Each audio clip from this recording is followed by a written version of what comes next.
Welcome back to another Medtech Snapshot. Today, we're doing something a little different. So we have two colleagues of mine, two good friends, and we're here to have a little bit of a debate on a recent poll that came out online where we were talking about, and we've all been there, you've entered a new environment, a new workspace, and you're coming in as the RAQA person, and you immediately see issues within the company. As the poll had kind of covered, there were some interesting discussions on areas where those issues might come up, everything from training to documentation. And two folks joining me today, we have Stephanie Rallis-Daw and we also have Robert Lahaderne, both experts in the field.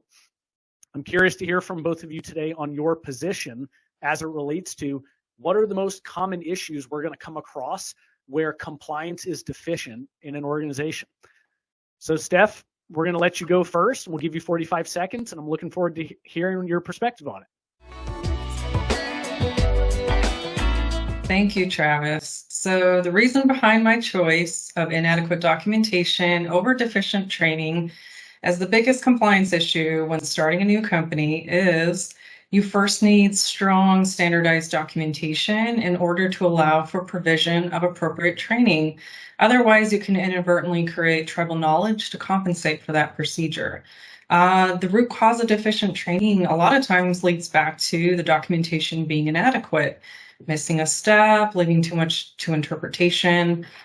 And I feel in general, people want to do the right thing and do their work correctly. So without adequate documentation to guide them, mistakes are inevitable.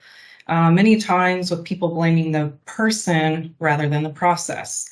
And you've seen that with common root causes of operator error and inadequate training.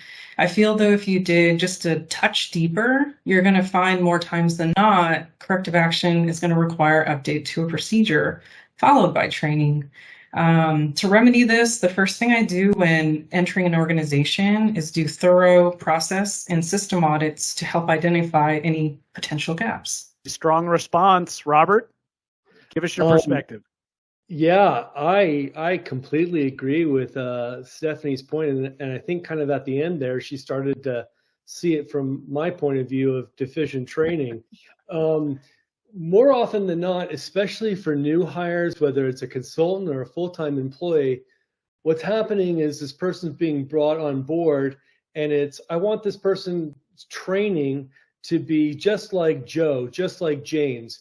Well, there hasn't been much revision of training requirements or how things have changed in the organization.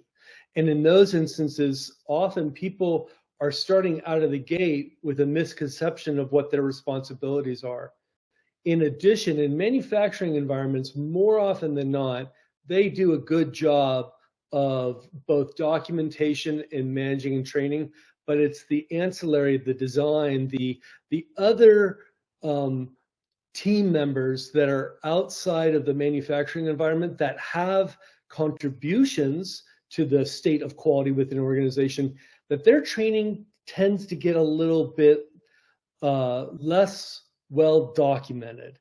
And you find that they're doing jobs, they're doing them right, but if you go and investigate, either it's not on their training matrix or they've never been properly trained to it. So if you look at the survey that came out, it feels like we're arguing two sides of the same coin, because where my argument stops, Stephanie's then comes along and complements it. I think for what's fair is, given the two arguments in your positions here, might also be a good idea when you're in that stage, whether it's an interview stage or you're discussing with a client as a consultant to come in and provide support, to ask these exact questions. That way, when you step in on day one, you have a good perspective of what the system is like and how the employees are interacting with that system. That way, you're not bogged down with kind of the sticker shock of walking into a system that perhaps is not operating.